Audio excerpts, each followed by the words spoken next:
In this video, I'm going to show you how to access Cpanel on IonosE.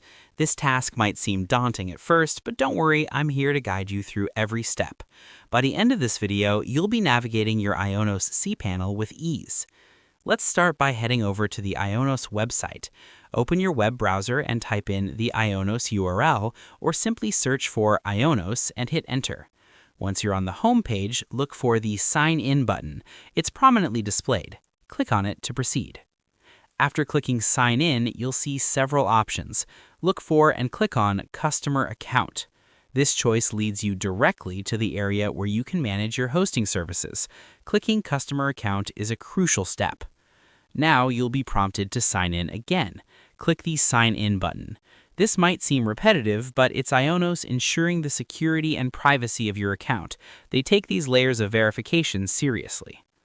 Next, enter your email address. Make sure it's the one associated with your IonosE account. Accuracy is key here. After entering your email, click the Next button. Now it's time to enter your password. If you've forgotten it, don't panic. There are options to reset it. Assuming you have your password ready, type it in and click Next. Once logged in, look for the Hosting section on your IonosE dashboard.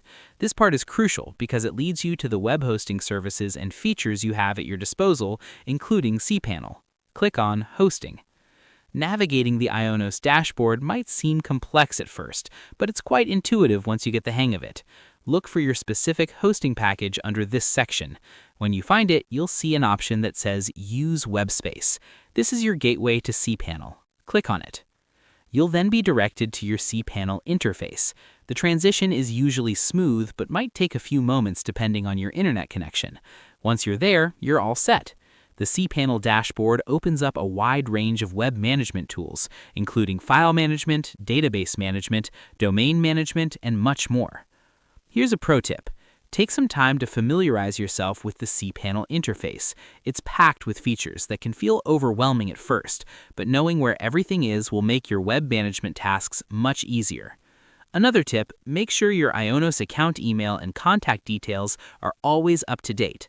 This way, you won't miss any important alerts or notifications about your account or services.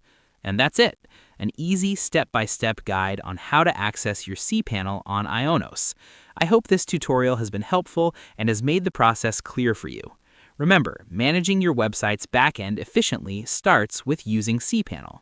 If you liked this video, please like, subscribe, and share. Thanks for watching.